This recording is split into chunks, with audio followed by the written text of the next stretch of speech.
Hi, I'm Trish Sherwood. I'm a holistic counsellor and psychotherapist, and I'm interested in how to help people working with fear, anxiety and panic attacks, all of which are on the up these days, and giving people tools so that they can take them home and make a difference to their lives.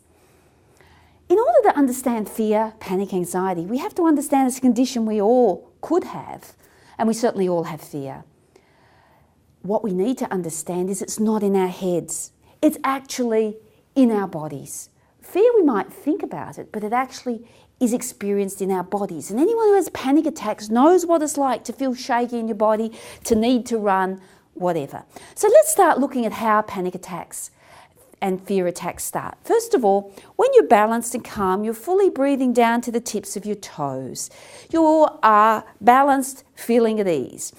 The breath is breathing in and out down to the tips of your toes. Now, as you experience fear, you start to withdraw the breath.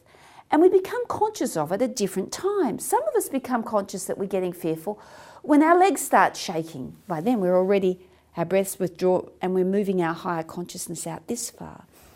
Others of us become aware of it when our stomach gets that wobbly feeling, got to go to the toilet feeling.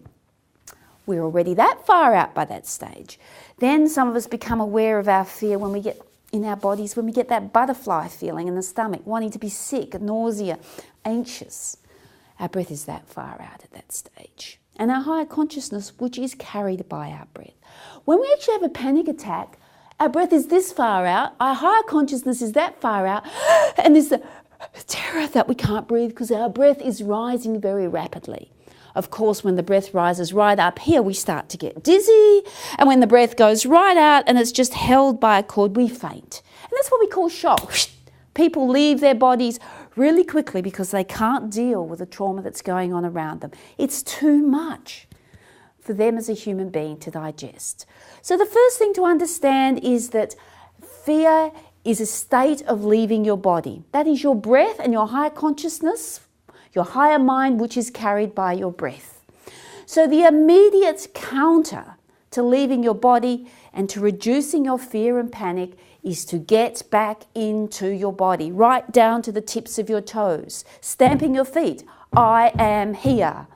I am safe. I am here. The more you stamp your feet and clap your hands, it forces the breath back, and you'll notice the fear level will drop, particularly in acute cases of panic and anxiety. It's not surprising that soldiers went to war marching left, right, because it lowers the fear. So fear is antidoted by getting into your feet, into the bottom of your feet. In the cases of severe shock, when someone's gone very quickly, very often warmth applied to the feet, right up to the knees, like a hot bucket of water with cut up lemon in it, will help draw the breath and the person back to the bottom of their feet and help them overcome the shock, because shock's acute fear.